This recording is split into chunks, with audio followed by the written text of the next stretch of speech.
Future's now, old man.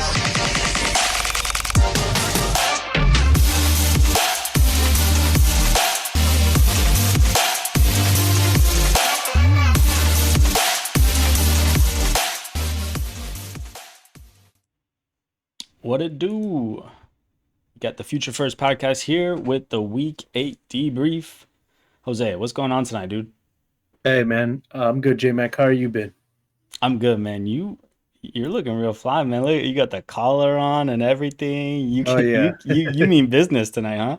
yeah. I came from my day job, didn't have time to change. Wanted to get in here and chop it up with you. So yeah, man, kept the collar on, looking a little extra spiffy for the debrief.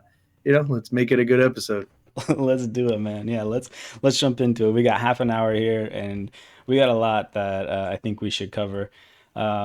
Yeah, one thing I wanted to talk about was the change at the New Orleans quarterback. We have Spencer Rattler getting benched for Tyler Shuck. For better or worse, what that means for the fantasy assets there. Um, yeah, it's kind of weird, but it makes sense for the Saints, right? Like they want to see what they have in that. I don't know what they spend on him, a third round pick or a second round pick on Shuck, something like that. And they got to, Spencer Rattler hasn't done enough to necessarily fend off him, Tyler Shuck, from taking that job. So Tyler Shuck is now the lead starter there, and I don't know. To me, this is, I guess, the signal here is that it's an open buy window for Olave. I think like one of my biggest narratives that I've been, buying into in the offseason was Olave is good. He just needs a quarterback. And the peripherals so far through the 2025 season have shown that he's really good. It's just the quarterback play hasn't been there to support him in a fantasy breaking way. And I think I was in the offseason saying that you should buy Olave, but I think that you should wait also necessarily because I think his price gets lower because I think that the Saints are going to be just a total trash shoot of a team. And that didn't happen. For Olave has been fantasy relevant, but now I think people might be panicking a little bit on Olave. And if Olave is on a contending team and you're a rebuilder, this might be the perfect opportunity to kind of step in and go plug in some kind of production piece, and maybe like a draft pick to go get Olave and put him on your squad for next year. Even if you don't believe in the talent, I still think the selling window for him will open up when the Saints draft a quarterback next year. I don't know, man, if you have thoughts on that, or we can just, if you don't, we can just roll right into whatever topic you wanted to talk about. But I wanted to get that off my chest and put that on the airwaves. Yeah, you were really upset about the Snake Man getting the benching. No, I think you've been on the Olave train. I've been holding him in a league that we play in, and I agree. I do believe in Olave's talent. I mean, I think it's for a lot of people never been about the talent. I think for me, apart from Garrett Wilson, I've liked him more than London personally. I think he was right there with Garrett Wilson, and kind of all three of those guys that came into the league together have just been suffering from not having elite quarterback play. But Olave is just a concussions, right? Like he continuously, and that's the type of stuff that can be career ending. Thankfully, this Yeah. year has been pretty healthy.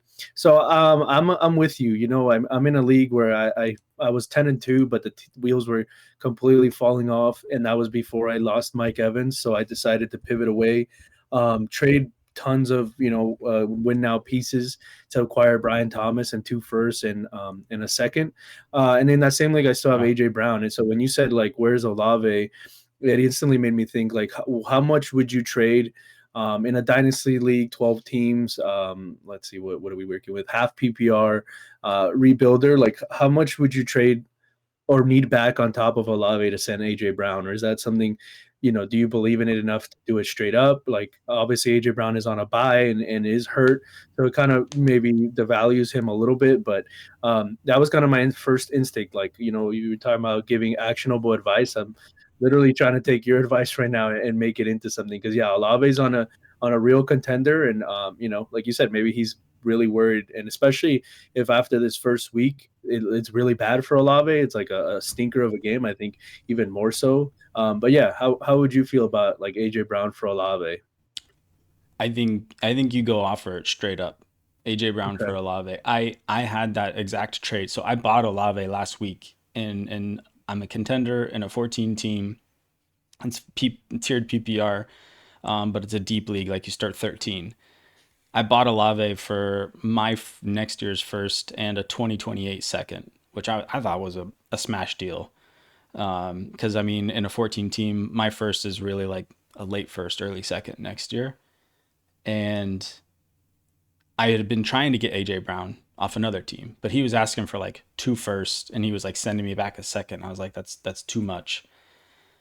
Today or yesterday, he sends me AJ Brown, and he wanted Olave and a backup quarterback, and I did not. I rejected it because in my eyes, Olave and AJ Brown are probably pretty similar outputs this year. Maybe AJ Brown has a slight edge, but I mean he hasn't shown it yet this year.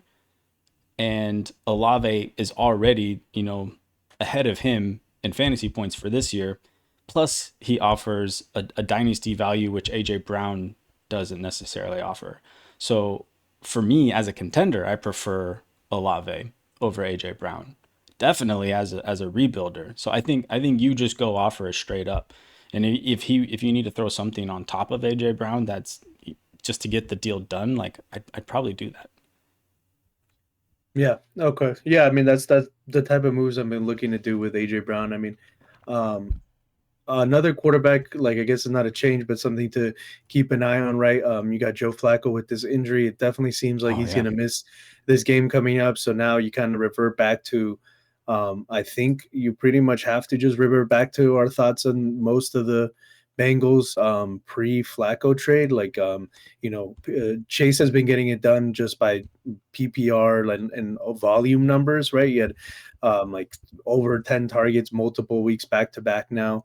And I think with Browning back in the lineup, I think you're kind of, you're looking to avoid to start, especially change Chase Brown, who seemed to be the biggest person that took a hit when Browning was out there. But yeah, I mean, how do you feel about the Flacco news? It sucks, man. It's real bad all the way around. I mean, for as good as we felt about Chase Brown and kind of the resurgence that we've seen, this is just it's just a low blow. Hopefully it's not serious, and Flacco can either play through it like it's nothing, or he rests up and get better. But I mean, I'm pretty sure this is what Carson Wentz just went through. And he tried to play through it, and then now sounds like he's going to be out for the season. So yeah, man, this is bad news for the Bengals.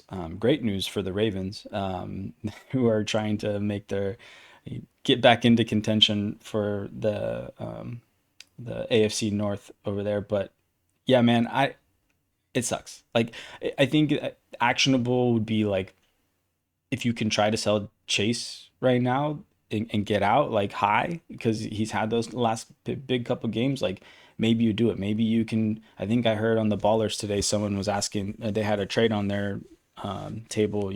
Chase for JSN.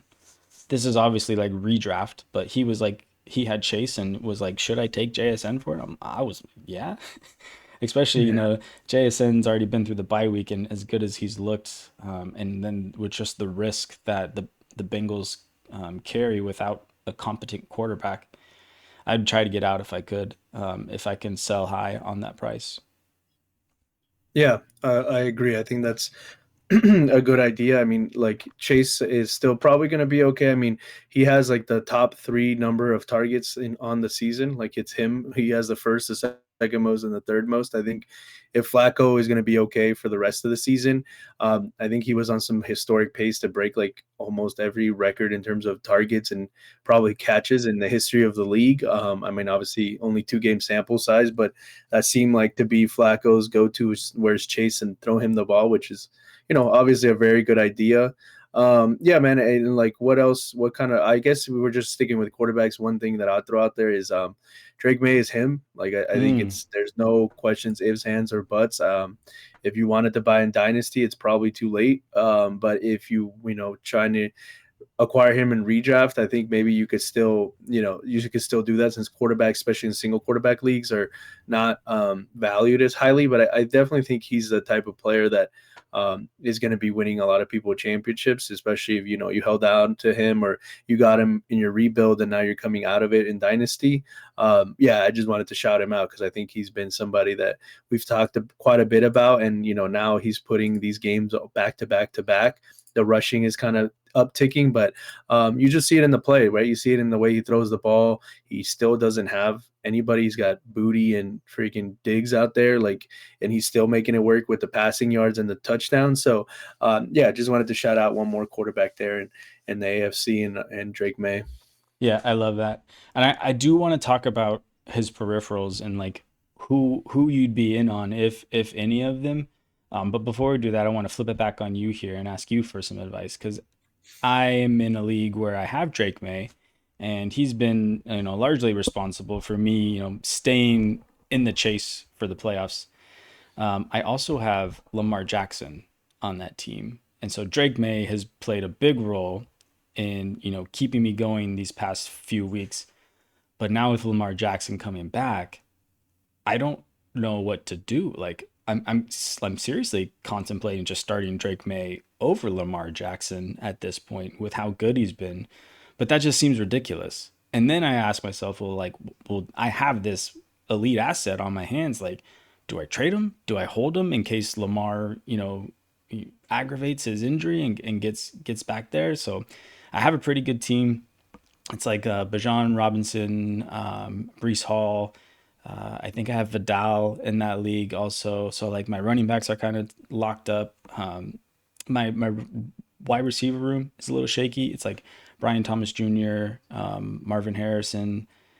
So it's not great. So I don't know, man. What would you do with a Drake May, or would you try to flip Lamar Jackson? He might be the more liquid asset there. Yeah, I mean, I would just shop both. I mean, this is one of I think that when you're trading quarterbacks, it's kind of one of those situations, especially in one quarterback leagues, where you kind of almost always have to make somebody you're directly competing with stronger. I think it's hard to Yeah. sell an elite quarterback to a rebuilder. So it's kind of have to be probably a competitor that maybe doesn't have a great starting option every week. Lamar is now past his bye. Drake May has his, so maybe that would be something to consider. But in terms of like dynasty, I think I think they're pretty equal. I mean, I think Lamar still carries. Yeah. Sorry, this is redraft. Oh, redraft. Oh, and redraft, then I don't care. I'm definitely, the buy is a consideration even more than to keep Lamar. But honestly, just going to the people that you see that need quarterbacks, and who do you like more? Like, hey, I'm trying to move one of these guys. I see them, pretty equal, maybe, or you just ask like, hey, which one of my quarterbacks would you be interested? So you don't tip your hand on who you value more or less, and then you can charge them the higher price no matter who they say. But a lot of times in those redraft leagues, like when you're moving single quarterbacks, it's gonna have to be to somebody that's like, maybe they're starting a Stafford who they're pretty happy about, or they drafted Daniels and they're not that happy, or whatever the case is, just a team that is looking to solidify their quarterback position to win it all. And it just has to be one of those things where like you might have to be okay making a competitor stronger, because they're the only person that's going to pay up for it, especially Yeah. in redraft. Like, the middle of the pack teams are worried about, a lot more than like their quarterback, probably, right? They're not worried to give up a good wide receiver for a quarterback when maybe their wide receiver and running back rooms are probably pretty bad if they're in the middle of the pack to the lower of the standings. So I think that's one of those things. I mean, honestly, personally, in terms of like starting them, if you don't trade one, I had this similar with like Daniels with his injuries and Dak when he got on his heater. I kept starting Dak. I mean, obviously, he had the bad game last week. I think this week I'm still going to start Dak. Going into it, Dak was supposed to be the backup quarterback, but just how he had been playing, he was outperforming Daniels. I want to see, like, I'm okay if you have Drake May and he does fine, and then Lamar has one of his great games. and then you're like, okay, well, that's vintage Lamar. He's always has the higher ceiling, no matter how good Drake May is. He hasn't put up 40 points. Lamar has done that. He could score 50 points. He could win you a single week. I think Drake May has been a difference maker and probably, like you said, kept you afloat. But Lamar still has that like game Yeah, breaking, for sure. potential. So that's how I would handle that if you can't trade one. And it's always sucks too, because when people see you have both, they're like, well, either he trades me one and I don't have to pay a premium because he's just going to sit on his bench. It's not like, Yeah. one of these other guys that you can flex somewhere and they'll have to play again. So it always makes it hard. It's almost like you're cursed for making two good picks in I'm too quarterback. smart. Yeah, you're too smart. I'm too Exactly. smart, man. Yeah. Yeah, no, I'm glad we talked that through because it's probably a situation a lot of people are in because Drake May is kind of like found money. I got him off waivers in that league. I think like after the draft, he was out there. I was like, he should have been drafted. So I put him on the squad. All right, let's talk about something else here. We can stay with the quarterbacks here with Wentz out and McCarthy in. I don't know. Maybe we just touch on that real quick. Like, are you worried about any of the peripherals there, or like, are you just still in on Jefferson, Addison, or how you feeling? Yeah, I mean, maybe Addison is the one that like you would be worried more about since he's kind of been sustaining with touchdowns, and then, like McCarthy looked pretty bad in terms of Jefferson. His performance didn't really vary that much. I think he had one pretty good game with Wentz, and then Hmm. all the other ones have been kind of like mediocre. I mean, at this point for the season, you should have just no matter what format you're playing, and just tempered your expectations of Jefferson being like a low end wide receiver one most weeks. I mean, he's probably going to get it done with enough catches and enough yards to be okay. But he's not that difference maker. I think you need to view him in a completely different light. I actually thought about this when you were talking about that Jamar Chase for JSN type of deal. Like I don't know if I'm losing my mind on JSN, but I mean I've had a lot of thoughts of like going to make that deal, and maybe what I get back on top of JSN isn't that much, or even calling my shot that JJ's career is like in terms of him being the best NFL wide receiver is still true, but for dynasty he and fantasy he might just be this unless JJ McCarthy levels up, Hmm. and banking on that JSN is going to be the best wide receiver for fantasy for the next like 3 or 4 years, especially in Dynasty where I have Jefferson. That's something I've been considering. Chase less because Burrow is coming back, and Chase just, he breaks the game at any time Burrow's healthy. But that's definitely something I've been trying to check myself because I'm like, that's Justin Jefferson, but it's also one of those trades of like a year and a half, 2 years from now, it could look amazing if Jefferson hasn't been able to turn it around in terms of like what his quarterback can do for him. But yeah, man, I'm not too worried about Jefferson. I kind of just view him the same light. Addison probably the biggest hit. I think the running backs are definitely guys, especially now that Aaron Jones is back, that I want to avoid. But yeah, and besides that, man, shouts out to Carson Wentz for playing with a torn, what was it, Labrum, I think. labrum for Yeah. multiple games, and what he did in that last game, and like all the punishment that he was taking. So, uh, but yeah, how do you Yeah. think? What are you feeling? Yeah, I mean, it's really interesting. I don't want to stay on it too long. I am curious about the JJ and JSN and how those talks went. But I don't want to dive too much into it. I guess just on JJ in general, I'm still cautiously optimistic, I think is probably the right way to say it. I still think I believe in that system, and I think if JJ McCarthy can be a half competent quarterback, I think JJ will be just fine. If not this year, then he'll bounce back next year. Um, yeah, let's keep going here.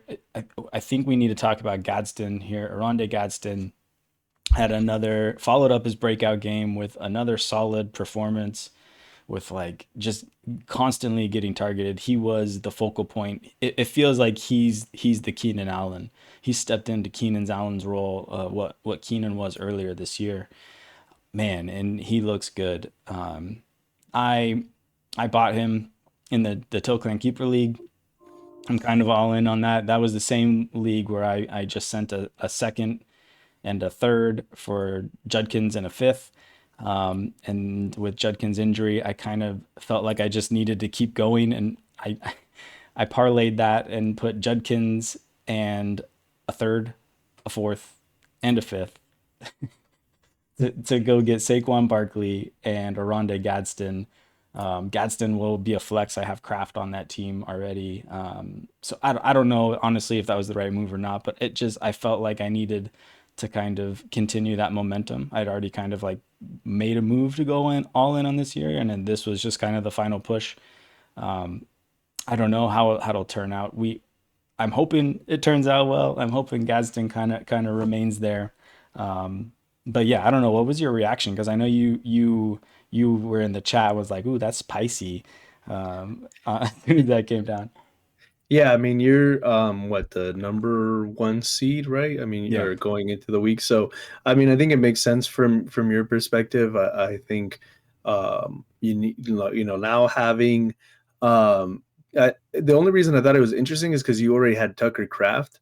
And so like in terms of like who starting, every week type of thing. Or I guess you could always flex a guy, but it's always Hmm. feels a little bit weird. But I mean, your team's very, very strong. So I thought it was just a way to kind of do one of the things that we had been talking about, which is like, you know, put the nail in the coffin, so to speak, make it seem like I'm not necessarily in the league with you competing at this point. I'm just basically trying to scrape into the playoffs based on how rough my season started. But for anybody that was looking in the second, third seed, maybe trying to get a bye, or avoid you on that side of the bracket, I think it continues. Like you just made your team stronger. I mean, the same person was trying to sell me Gadsden, and the price they were trying to offer me was way more than I wanted to pay. Because kind of what we were just talking about with quarterbacks, tight ends, another position that like when you're trying to stabilize and you're trying to make the playoff push, you really Hmm. aren't worried about you'll stream the quarterback, you'll stream the tight end position while you're trying to figure out if you have enough running backs, if you have enough wide receivers to get, into the playoffs. In that league, I do have Drake May. So, I have that figured out. But tight end's just not something that I'm looking to sell my future for. So when it was offered to me. So in general, man, I thought it made a lot of sense. I think it just um, the move away from Judkins with his bye coming up and not knowing his injury. Also, I think makes a lot of sense. I mean, we don't know what Saquon's injury, but it Yeah. doesn't seem like it's very serious. It kind of just seemed like they were blowing him out. Why, risk Saquon and he gets a bye week? So, unless it comes out that like Saquon is, a serious hammy or groin and he's going to miss like 3 or 4 weeks, then, the trade takes a drastic turn at that point. But, I think moving from running backs that I see pretty similar in similar tiers, right? And one of them is on just a much better offense. Better I think, offense. yeah, Yeah. you just win out in that terms. I mean, the picks are, when we keep three, it's like anything after the third is not something that's that consequential, if Right. that's the right word. So yeah, man, it was a good deal for you. I think good deal for the team that's rebuilding too. Yeah, I think it felt that way, right? We were both really hesitant to not only offer it but accept it. So I think that's kind of a trademark of a good deal there. Yeah. Yeah, that was kind of my thoughts on it too. Like that was the hesitant part for me was Saquon's injury. It just felt like I was sidestepping an injury, getting into another one, but I was at least getting into a better offense and maybe an injury I felt better about. That's how I talked myself into it. Yeah, and then like you said, like I wasn't looking at it the same way, like of not buying into those onesie positions because to me, I already have that on lockdown, and if I can just find another flex play, I mean, honestly, I'm gonna have trouble getting Gadsden in the lineup, to be honest. With Drake London and Puka, Saquon, Derrick Henry, Tucker Craft, like and then I'm on the back end I'm flexing guys like George Pickens and I'm just flexing now. Sorry guys. Um, but yeah, hopefully that one turns out okay for me. We kind of talked on the Judkins injuries, so I think we can kind of skip that. I don't know, like, are you feeling okay about Dylan Sampson, or I mean, where are you trying to get into him, or is it just it's the Browns offense and now that Judkins is gone, like you just want nothing to do with it? Yeah, I think it's that kind of ladder because it's just like Um, we liked Judkins in terms of his coming out of college, right? His profile, everything that, and it's just like Samson is not anywhere near that. I don't also know if he would get the prime, the lion's share of the work just because Judkins out. Like it feels like that might be something where is Ford is still on the team. I don't remember if he is. Yeah, Jerome Ford's still on the team. So if Jerome Ford, can maybe just be getting worked back in, because Quinshon Judkins before his injury that game, he was when he almost had 30 points, he was going up until like the 60s in terms of his usage. Yeah. So I just don't think Dylan Sampson gets that work. I mean, in terms of like a random flex, maybe the first week for PPR when they play the Jets, if you're in a full PPR league, could be interesting. I don't know how many teams are on bye in week 10. But I think in terms of the injuries, I think they'll both be fine. I mean, to also talk about the other play on that side, I mean, we finally got a great Saquon game. We saw that explosiveness, the long rushing touchdown that he had done so much last year. It kind of sucks that right after that, obviously, like he gets injured in the game and then they go on bye. But I think I think you avoid an injury with like a major injury with both, like from what it's seeming like. So I think it'll be all right. But yeah, Samson is not somebody I'm really all that looking to be adding in most formats. Yeah. Okay. Yeah. I like Samson. I have a weak spot for him, so I think I am trying to add him in places, but I'm not expecting much. I'm just kind of grasping at straws. I think he might just be a stash for 1 week, see what it is, and then catch and release. But yeah, Saquon, that looks really promising. They changed their scheme up a little bit, and we're running a lot more play action, which seemed to free up Saquon and the wide receivers. So hopefully they can build on that and kind of carry that momentum forward into the season. We should talk about Skattebo. Skattebo, who man, that sucked. That was rough. Got a boo boo. Yeah, man, it's gotta boo boo. Yeah, I didn't realize this, but I had an Origins team on the Fast Draft platform with Skattebo on it, and I was in like 10th place in that, and he was kind of my ticket to some big funds there, but I don't think it's gonna happen now with him getting injured going out. So that's a tough one to swallow, and I had him on a couple teams also outside of that. But yeah, I don't know, Tyrone Tracy, where are you at with him? Are you looking to acquire him, like even in dynasty leagues, and go out and buy him for whatever it costs? I mean, we in our keeper league we saw him go for a fifth round pick. So where would you have paid that if you're a contender? Where do you see Tyrone Tracy rest of season? Yeah, I got the same offer and I was a little upset that I didn't pull the trigger in that same league. It was the exact same offer, but I was valuing my picks as they could still be pretty high. I don't need to go out and acquire him in Dynasty because I pretty much own him in all my Dynasty leagues. He was a guy that I picked up for like 40 fab after the rookie drafts 2 years ago, and he was decent for me in leagues last year, and it looked like it was going to be okay, and then Skattebo kind of took over. So I think in terms of like if you're in my situation, there's a couple rebuilders that I have him on. I'm just trying to sell him now because he'll be useful to somebody, but I think it's a 1 year rental. I do think in terms of Skattebo, people should be ready for the next year. I mean, Skattebo is a psycho in every good sense of that word, but guys that have suffered this ankle injury, especially for running backs, like we saw it with Pollard, the next year back is not usually good, like in terms of their production. It takes a little Mm, bit longer. But yeah, I'm trying to sell out of Tracy if I don't need him. If it's any sort of format where I don't need him this year in Dynasty, I'm looking to sell. I'd take a third if I can reach for a second, send the third back on top of Tracy. I'd do that too. Because most of the time he was a fourth round pick or like a waiver ad after. So you're turning that into, a second round pick. But yeah, I mean, that's kind of how I think about Tracy. Like, and I'm looking to add him anywhere in terms of like redraft leagues, because I think they're just going to default to giving him the work. I don't think anybody else on that team is really going to take him off the field, kind of like last year where it was just like Tyrone Tracy is what we got. He's decent enough. If Jackson Dart can keep the offense going, he'll have his ability, his times to score touchdowns. So I think he's definitely a good guy if you can go and get him off off somebody that maybe isn't, looking to start him every week. Okay. Yeah, no, I think that's good advice. Yeah, I don't have him. I don't think I'm looking to acquire him. I don't feel like I don't know. I guess he's like a band-aid.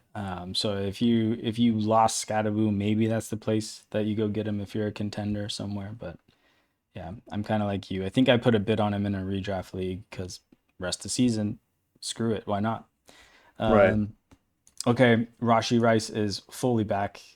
He is Darth Vader here in Revenge of the Chiefs. Um, I think it's too late to get in on him. I think there's no way you're getting him for anything reasonable now. So hopefully you got him on your squads. I have quite a bit of him, and I am very happy about that.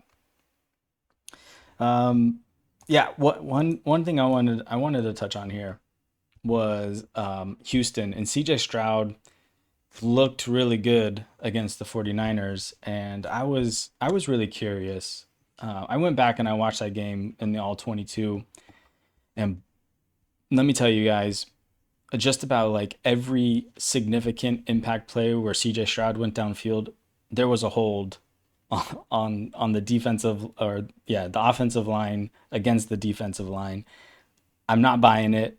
I like Jalen. I like Jalen Noel. I think he can eat in that slot on those quick slants and getting it. But be careful, guys. I don't think you should look at that game as any sort of key and cornerstone going forward. I don't like to fall into the what do you call it when people put on their foil hats Tinfoil and hat, like yeah. conspiracy theories. Yeah, I don't want to sound like conspiracy theorist, but that line was just way too favorable for Houston, and they won that game. Like I don't know, guys, it's a little And fishy. from what I saw, right, they're a favorite this week again against a team you wouldn't expect them to. I mean, I don't know. Vegas knows. I mean, after the stuff that we're not anything but fantasy podcast, but I mean, if you follow sports, you've probably heard about the gambling thing and the Yeah, NBA and players throwing games, and the NBA kind of was maybe aware of what some of the stuff was going on, and a coach was involved. It's like anytime you see that, now you have to kind of think like, huh, oh yeah, for what's sure. going on here? Who knows what, and what do they know? Like, like you all of a sudden Lamar practices full, but he doesn't play. What's going on there? Like, like these sorts of things where, all of a sudden, everybody kept talking about Lamar's playing. Look at the line, look at the line, look at the line, and then Lamar doesn't play. So, what did Vegas know? Why did they make, like that sorts of things? It's like, yeah, there's some insider trading going on there that we might, and The, never get to the, find out about. But talking about like these kind of random, it's like one-off pop-off games. I mean, I'm surprised we're like what 20 minutes into this, and ArrrJ Harrvey hasn't been mentioned. 3 touchdowns in do you week hear that? 8. Do you hear that? Let's go. It's me, RJ Harvey. I'm here to steal your booty and plunder your backfield. Arr. Yeah, I mean, just a word of caution, kind of how you were doing. Caleb Williams has 9 passing touchdowns this season. 4 of those came against the Cowboys, and then he's thrown 5 the other 7 weeks. So it's not surprising to me that ArrrJ Harrvey decided to have 3 touchdowns and it be against the Cowboys. If those are the only 3 touchdowns, like he doesn't get another rushing touchdown in the season, I wouldn't be that crazily surprised. But I mean, are you buying into it? Like, did you think that No. apart from playing the Cowboy, yeah, right, it's playing the Cow. I mean, at this point, anybody, I don't care what team, whatever the worst offense you think, if they're playing the Cowboys, you probably can fire up most. I mean, I fired up Anybody? Mims, who was not the right call there. It was No, Franklin, unfortunately, he but got hurt. Yeah. yeah, but yeah, man. I mean, this is, as a Cowboy fan, it's just like, all right, well, hopefully whoever my team, the Cowboys are playing that week, at least I have some of the fantasy players. So every time they're just running up and down the field on us, I can be Yeah. happy in that sense. But yeah, man, what'd you make of it? Dude, the Cowboys are fantasy fireworks, and it's amazing. Like I think it was something like their game totals are hitting like 61 points on average or something like that. Oh Yeah, man, that is beautiful for fantasy. And yeah, unfortunately for RJ Harvey, 27% snap share just isn't going to do it. Man, I don't know why I keep buying into Sean Payton teams. It's like all it is pain. It's like he just has each guy is a tool, and he knows how to use that tool, and he doesn't overuse it. It's not like he's a hammer that he's just bludgeoning you over and over again. These are very precise cuts. He's like Dexter over here carving up my fantasy soul, and his opponent at the same time, and it's maddening. It's maddening. Yeah, man, like I just wish I didn't buy into ArrrJ Harrvey as much as I did, but to be fair, like I didn't know J.K. Dobbins was was gonna be a thing in that backfield, and man, he's good, and it sucks. It sucks. Yeah, I mean, in terms of like in Dynasty, right, and redraft a little bit different, but in terms Yeah. of Dynasty, I mean, you could have done worse where ArrrJ Harrvey was going because a lot of people had, the decision Caleb Johnson or ArrrJ Harrvey, and even at least now, ArrrJ Harrvey gets on the field. Is Caleb Johnson still an NFL player? The world may never know. But yeah, man, I mean, we're hitting over a little 30 Yeah, minutes. Was let's there do it, man. anything else you wanted to hit before we got out of here? Nah, let's get into the outro here. That was a fun one, man. We kind of switched up the format here. Hopefully you guys liked it. We're gonna try and keep it a little more headlines and actionable advice. So yeah, let us know what you guys think. Drop us a comment down there, and we're gonna have a new look here when we come back on our next main episode here. So hopefully you guys like it. But I'll turn it over to you, to Jose. You got about 20 seconds here, man. Yeah, so as always, guys, please subscribe, like, comment on the YouTube. That's kind of our biggest platform, but we are on Apple Podcasts, Spotify. We got the Twitter, Fox helping us with the awesome thumbnails. If you caught the Chiefs strike back, that thing was awesome. Just for the thumbnail alone, you guys should hit a like. But yeah, man, that's been another Future First, and thank you guys for sticking with us. We'll see you on the next one.